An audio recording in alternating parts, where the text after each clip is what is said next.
Assalamu alaikum, урматтуу YouTube көрөрмандар. Жана мисал үчүн программасынын көрөрмандары. Мен азыр буга чейин эсиңиздерде болсо керек, ушул мисал үчүн программасынан Ош облусунун Ош шаарына караштуу Кеңсай массивинде жашаган Гүлбайра Бутаева деген жерге тал районунан көчүп келип, ошол 9 жан менен бир кудасынын батиринде күн кечип жаткан эне жөнүндө материал бердим эле. Ошол эненин небересинин коляскасы эскирди деп да баса белгиледим эле. Ошол колясканы Бишкектен атайын ушул программаны көрүп бир кайрымдуу жаран берип берген экен. Мен азыр ушул колясканы таксиден берип берген экен, ошону тоскону кетип баратам. Азыр ошол колясканы алып 1 мүнөттө турбай ошол алыста жайгашкан Кеңсай массивине өзүмдүн унам менен кетип баратам. Апарып ошол периште кызга тапшырып, анан тынчыбасам тынчыбайм. Ошону алып барып тапшырып, кийим кечектерин берип, ушул аманат жеткизгени баратам. Азыр алдыда дагы сүйлөшөбүз, тапшырабыз аманатты. Биз менен бирге болуңуздар. Мынакей урматтуу көрүүчүлөр, бул аксакал атайын Бишкектен ошол Араванда Ош шаарына караштуу Кеңсай массивинде жайгашкан Гүлбайра Бутаева деген энебиздин аманатын алып келген экен. Бишкектен алып келдиңизби? Мына өзүңүздөр көрүп атасыздар, ошол коляска эскирди деген небересине атайын колясканы алып келиптир. Мынакей. Алла разы болсун. Биягы Аллага аманат.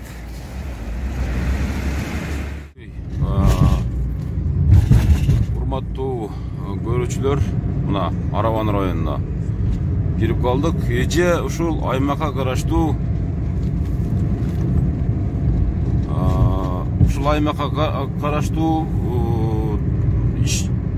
Кеңсай деген айыл жашайт экен. Азыр могу жерден сол жака бурулабыз дагы. Андан ары жолду улайбыз. Урматтуу көрүүчүлөр. Окей.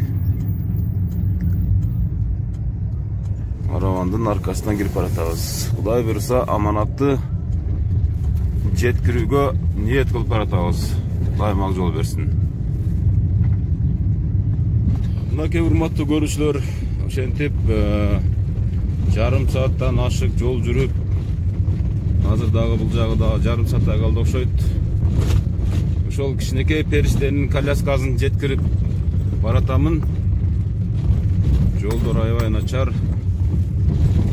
Кеңсай массивине көздөп кетип баратамын. Ушул аманатты жеткирип, ошол Гүлбайра Бутаева эненин батасын алганы баратабыз. Азыр саналуу мүнөттөрдө ошол жерге дагы жетип барабыз, бир 20 мүнөттүн тегерегинде. Жалпы 1 сааттай убакыт кетет деген.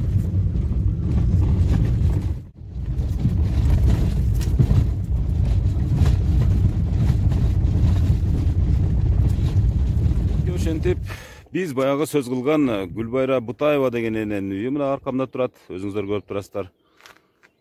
Тетиги болсо өзүңүздөр көрүнүп турабы, көрүнбөй турабы, эскирген коляска. Биз азыр ушул колясканын ордуна эми өтө жакшы болбосо дагы орточодо абалдагы колясканы өз колубуз менен тапшырабыз.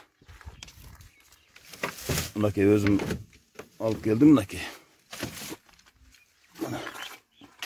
Азыр чакырабыз.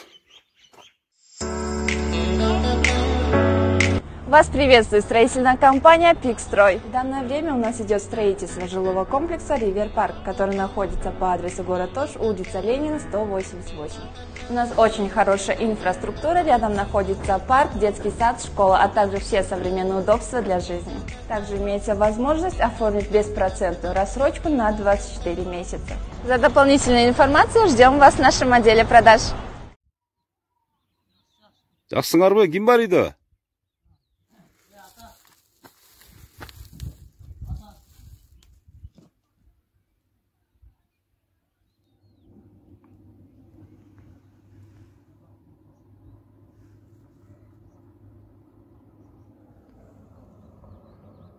Мынакей өзүңүздөр көрүп турган жер бул. Кеңсай массивинде жайгашкан Гүлбара Бутаева деген эненин кудайынын квартирасы, баягы биз сөз кылган. Ассаламу алейкум. Кандайсыз, жакшысызбы? Мени таандыңызбы? Өткөндө тартып кеткен бала да. Ассаламу алейкум. Кандайсыз, жакшысызбы? Кандайсыз анан, келип атабы жардамдар? Келип атабы кайрымдуулар? Колунан келген жардамдар берип атат. Сиздин кызыңыз аты ким эле жана коляска эскирди? Рабиянабы? Рабияна. О, колясканы алып келдик мынакей. Şu колясканы аз болсо да мындай көптөй көрүп кабыл алып коесуздар. Буну атайын Бишкектен атайын берип беришти да кайрымдуу адамдарчы. Ушулорду кабыл алып коесуздар, а? Биз азыр аты ким эле кызыңыздын? Рабияна. Рабиянанын коляскасын алып кирип баратабыз. Тагыра кирип баратам. Азыр алып чыгып, ушу коляскага отургузуп, ошол алып келген аманаттарды тапшырып коеюн деген бир ниетими билдирейин деп атам. Өрт иштеп албасын. İştebeyби?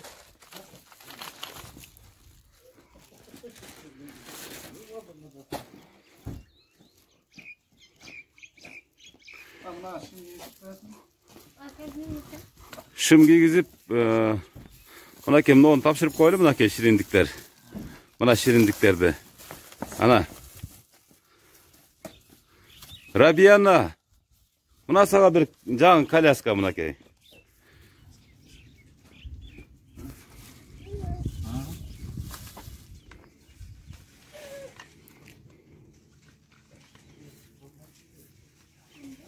Мынакей, урматтуу көрүүчүлөр, ошентип биз Рабиянанын бир кичине болсо дагы тилегин орундаттык деген ойдобуз. Бул баштагы коляскасы болгон, мынакей, өзүңүздөр көрүп турасыздар. Биз программада көрсөткөн. Ал эми бул болсо жаңы коляска.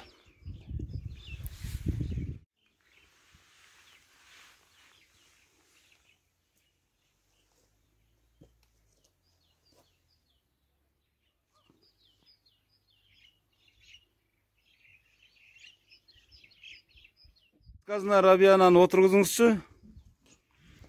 Мынакей кызыңыз жаңы коляска, ай коляска. Ай, молодец. Мына ушунучу, ушул кайрымдуу адамдар алып келип, ушуну мени жеткирүүнү өтүнүштү эле. Мен ушуну жеткизип атам. Өзүңүздүн бир ошол адамдарга ыраазычылыгыңызды билдирип койсоңуз. Эмне десем, азыр кимде ким жардам кылгандар Алла разы болсун. Не тилеген болсо максаттарына жетип, ушу кайрымдуулуктардын көптөрүнө кылып жүрүшөсүнөр максатым ошол. Муну кийимдерин алсаңыз, кийимдерин, наркы пакеттеги кийимдерди. Рабияна, коляска жакшы бекен? А? Коляска жактыбы, аяй бекен? Мынакей, кийгизиңиз, Рабиянага кийгизиңиз.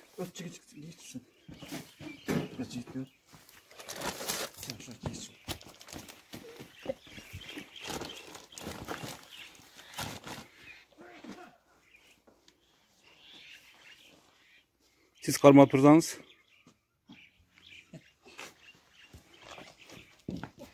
Bu kiyimleri jaman. Kiyimleri jaman koydu şuga. Şuga mı? Караңчы, жакшынакай. Аппапакай болгон. Бул периште да. Периштелер буга жөнөтөт да. Азыр менин деле сразу жеткизгенге бир чоң бир мындай бир ниет кылып келдим да. Алып эле, автовокзалдан алып эле дароо жеткиздим. Караңчы, жакшынакай. Ана. Ай бекен.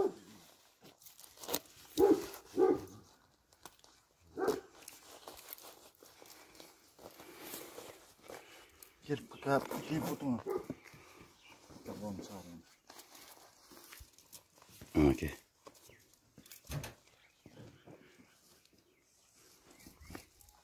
Кана коляскасы менен бир эки айдаңызчы. Айда, коляскасы менен. Бияк айда, берака. Мынакей, урматтуу телекөрүүчүлөр, урматтуу көрүүчүлөр. Ушундай. Биз аманатты өз эзине тагыраагы Рабиян агынын аманатын жеткирдик.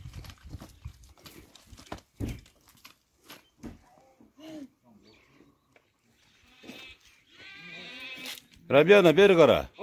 Она.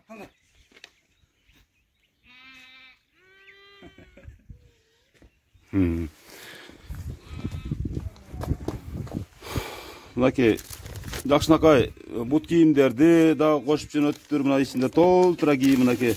Рабиянага ойной турган муну тартып туруңуз эле. Ушундай кармаптыр. Колуңа алып тур мындай алып. Мындай жакшынакай оюнчуктарды мынакей. Кара, ана. Көрдүңбү, анан ойнотасыңар, а? Ушундай жакшынакай нерселерди жөнөттүр. Урматтуу көрүүчүлөр, биз аманатты аткардык. Анда биз менен чогулуңуздар. Ушундай айрым мына азыр көкөй кескен бир чоң проблемаларды чечүүнүн ордуна биздин чиновниктер, аттуу баштуулар жок дегенде бир ушундай бир колунда жок кыйналып аткан үй бүлөлөргө жардам берип койсо жакшы болот эле деген ниетти билдирмекчибиз. Шайлоого кеткен акчалар кайран. Кайран мамлекеттин бюджетин тоногон кайрандар деп да коелу ошолордучу. Ошого окшогон үй бүлөлөрдү дагы эске алып койсоңуздар, аябай жакшы болот эле. Кайрадан жолукканча эсен аман туруңуздар.